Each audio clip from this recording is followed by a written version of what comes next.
Is professor MH और आज के इस वीडियो में we will discuss the second lecture of foreign currency conversion foreign branch as पर AS 11 exchange rate to be use for reporting. अब जो practical question करना है तो उसके लिए हम लोग को एक्सचेंज रेट की ज़रूरत होगी। तो कौन सा एक्सचेंज रेट यूज़ करना है उसके बारे में आज डिस्कस करेंगे और बड़े लॉजिक तरीके से मैं आपको बताऊंगा कि कैसे उसको याद रखना है। ठीक है, तो बड़े ध्यान से वीडियो देखना। फिर दूसरी बात, पहला जो लेक्चर था ये फॉरेन करेंसी का इंट्रोडक्शन था और डिफरेंस बिटवीन दो ब्रांच, एक डिपेंडेंट इंडिपेंडेंट, उसका वीडियो ऑलरेडी अपलोड कर दिया है, लिंक डिस्क्रिप्शन में है, वहाँ जाके आप उसको गो थ्रू कर सकते हो और अपना कॉन्सेप्ट क्लियर कर सकते हो। ठीक है, अब हम लोग देखेंगे exchange rate to be use for reporting. अब सबसे पहले लॉजिक देखना है कि भाई क्यों ज़रूरत होती है एक्सचेंज रेट की। तो सिंपल सा लॉजिक है, ब्रांच है, कौन सी ब्रांच है? फॉरेन ब्रांच है। फॉरेन ब्रांच है मतलब यूएस है एग्जाम्पल के तौर पे।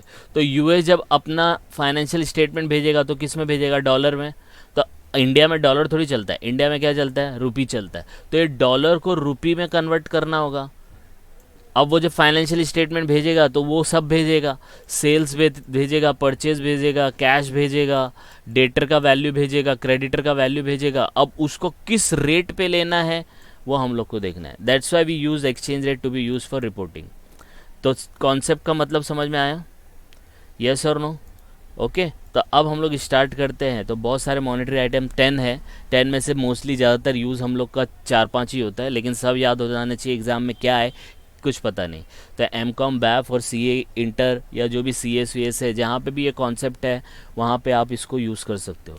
तो पहला जो है मॉनेटरी आइटम। अब ये मॉनेटरी आइटम क्या होता है? तो कैश हो गया, डेटर हो गया, क्रेडिटर हो गया, प्रीपेड हो गया, एक आउटस्टैंडिंग यहाँ पे नहीं लिखा, आउटस्टैंडिंग एक्सपेंसेस हो गए। अगर ये आता है तो आपको पता होना चाहिए ये क्या चीज़ कहाँ पे होती है? बैलेंस शीट में होती है, बराबर है। बैलेंस शीट कब बनाया जाता है?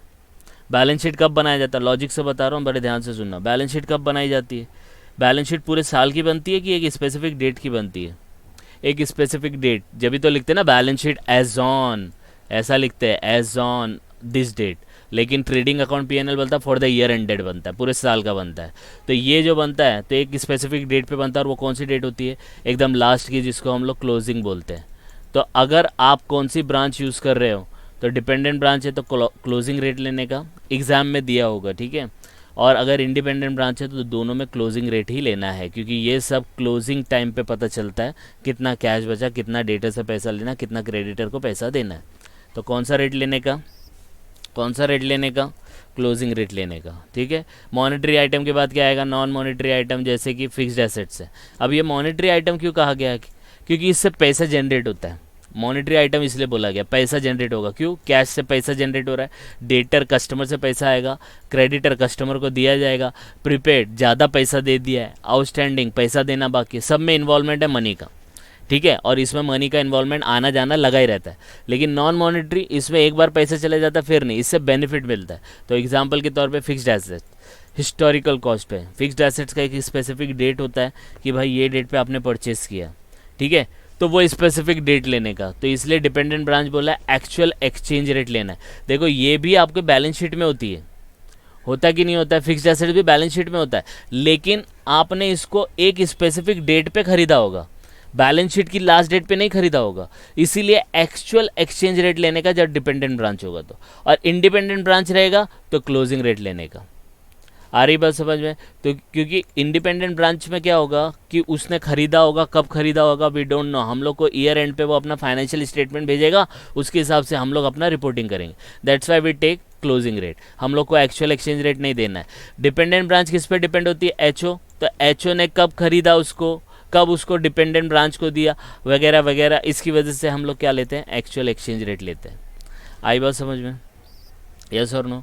तो ये आपका सेकंड हो गया। थर्ड आइटम ओपनिंग है, नाम से ही पता चल रहा है भाई ओपनिंग है, तो ओपनिंग रेट लेने का, ठीक है। तो डिपेंडेंट ब्रांच है तो ओपनिंग रेट लो या तो एक्चुअल एक्सचेंज रेट लो, दोनों में से एक लेने का।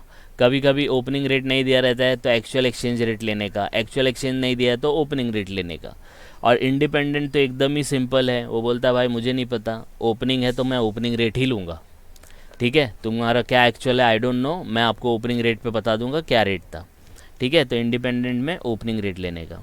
क्लोजिंग स्टॉक, ओपनिंग के बाद क्लोजिंग आता है, नाम से ही पता चल रहा है। तो जैसे यहाँ पे आपका ओपनिंग है तो सेम यहाँ पे क्लोजिंग हो जाएगा, एक्चुअल एक्सचेंज रेट या तो क्लोजिंग रेट, और नीचे वाले को क्या आएगा, क्लोजिंग रेट आएगा। एकदम सिंपल सिंपल है, नाम से पता चल रहा है, एग्ज़ाम में सब दिया होगा। मेन आपको क्या याद रखना है, एक ये वाला आइटम, एक ये वाला, ये भी आएंगे सब, ओपनिंग क्लोजिंग, ये भी ध्यान रखना है। डेप्रीशिएशन, अब देखो ना, जब फिक्स्ड एसेट्स आपका जो हुआ तो डेप्रीशिएशन भी उसी के ऊपर निकलेगा, तो सेम एग्जैक्टली जो ये है वही यहाँ यूज़ होगा। चेक करो, एक्चुअल एक्सचेंज रेट और क्लोजिंग रेट, क्योंकि डेप्रीशिएशन किसका भाई है, फिक्स्ड एसेट्स का भाई है, तो भाई जैसा करेगा वैसे डेप्रीशिएशन होगा। ठीक है, तो ये 5 आइटम है।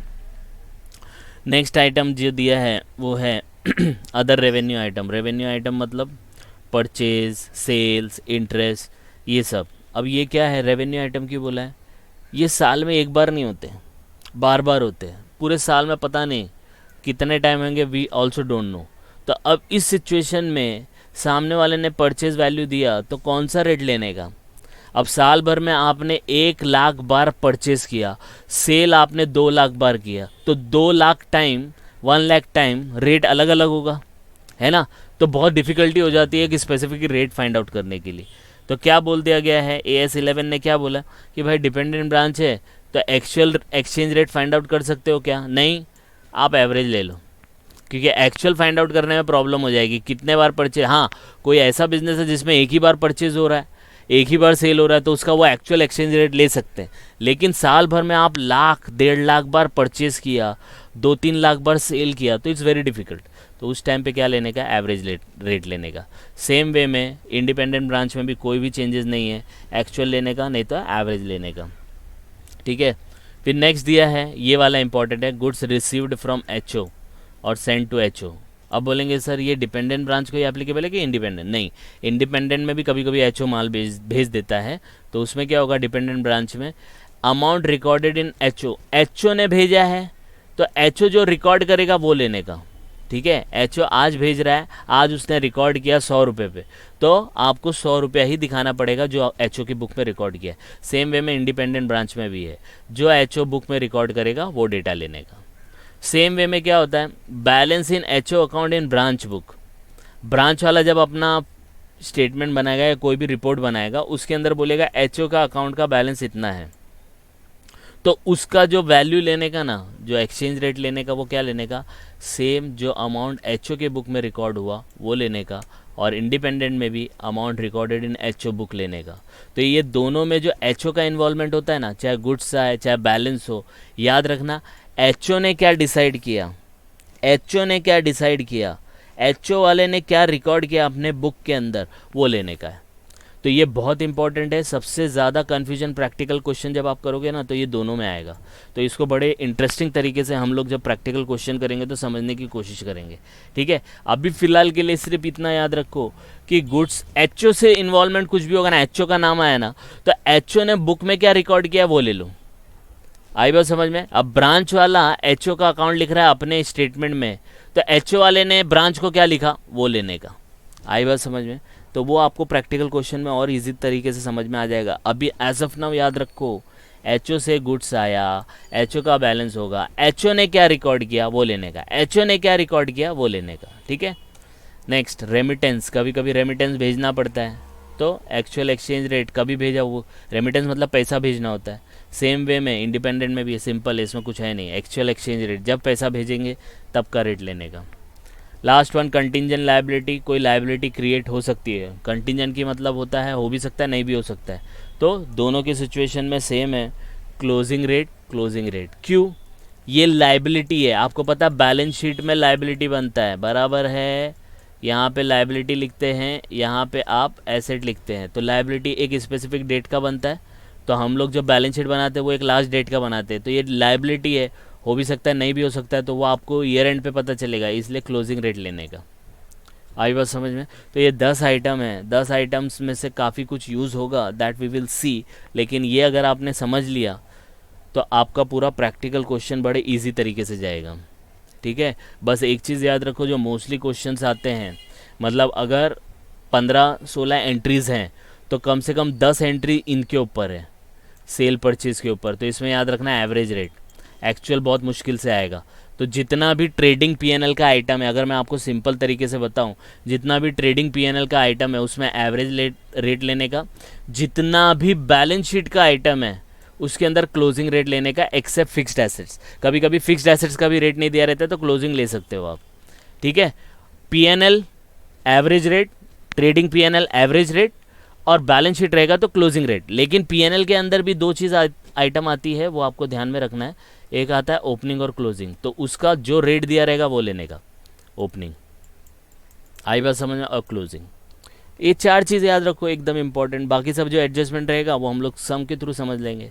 आई बात समझ में? तो जस्ट गो थ्रू इट। कुछ डाउट आएगा तो कमेंट करके बता सकते हो, और हम लोग नेक्स्ट वीडियो में देखेंगे इसका प्रैक्टिकल क्वेश्चन। तो जस्ट गो थ्रू इट। कुछ डाउट आएगा please comment, and please like and subscribe for more videos. Thank you.